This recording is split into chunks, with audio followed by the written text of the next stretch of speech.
All right, let's take a look at some sports. Here's Ayotunde Balogun.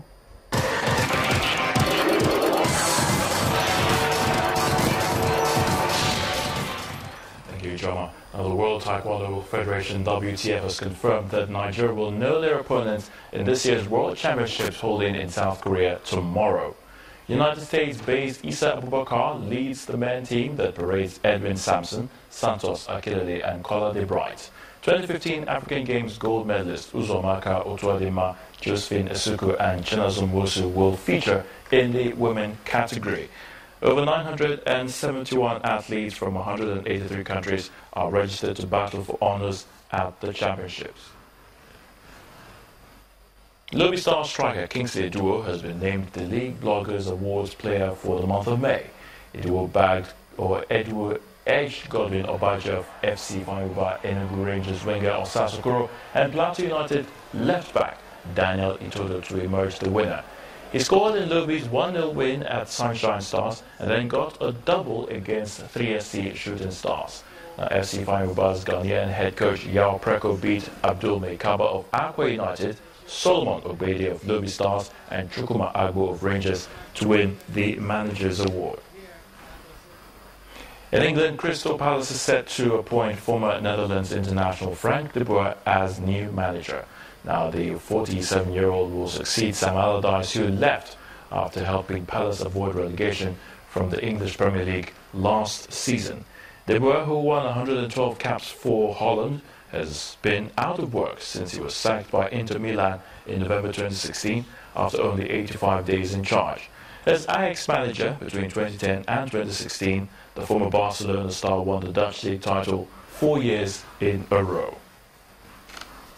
Roger Federer has beaten Germany's Misha Zverev 7-6, 6-4 to advance to the last 8 of the Halle Open. Federer, who skipped the entire clay court season after winning the Australian Open, will next play defending champion Florian Mayer. The 18-time Grand Slam champion is using the Halle Open to sharpen his grass court game ahead of Wimbledon next month.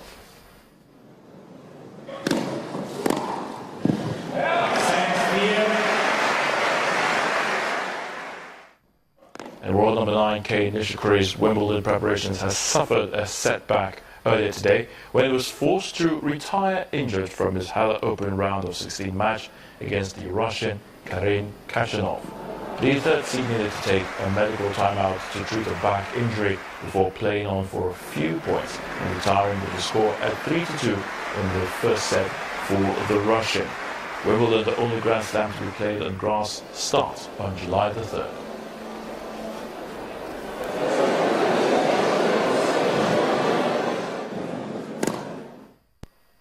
And that's a wrap on sports news. The news at 10 continues shortly.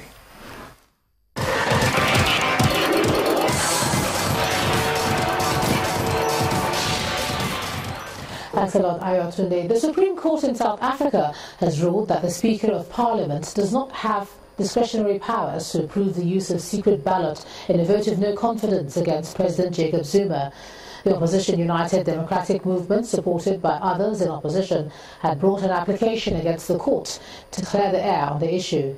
They believe this will pave the way for aggrieved ANC members to vote against party lines without fear of intimidation.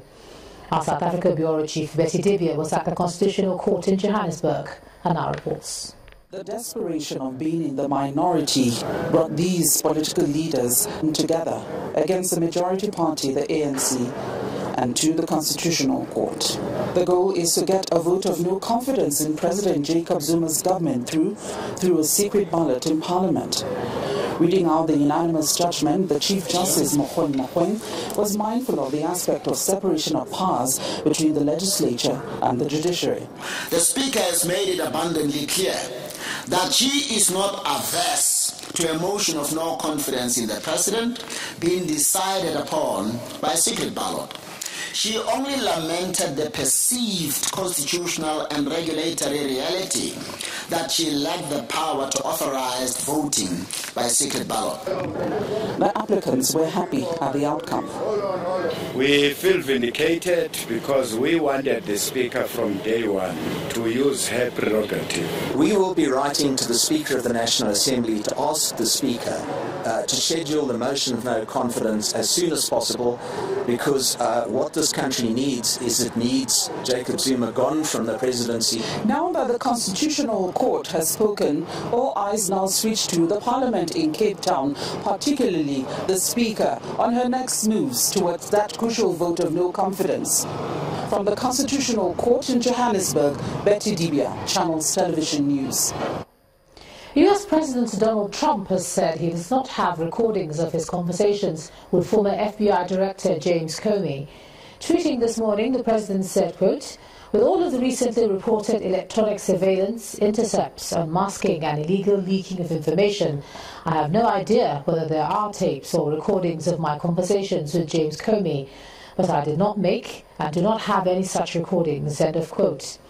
It was Trump himself who raised questions about taping in the Oval Office when he suggested Comey might leak them to the press. The House Intelligence Committee investigating Russian meddling in the presidential election has sought information on whether the tapes exist, and if they do, the copies should be turned over by Friday. And the main news again. The acting president, Yemi Osinbajo, today continued with his series of consultations on promoting national unity with input from media practitioners. Also today, a federal high court in Abuja failed to dismiss a $1.6 billion fraud charge brought against Jide Omokere and 4 others by the Economic and Financial Crimes Commission. And South Africa's highest court has ruled that a vote of no confidence against President Jacob Zuma can be held in secret. And that's the news at 10 tonight. Thanks so much for staying with us. I'm Ijoma Bunyato. Good night.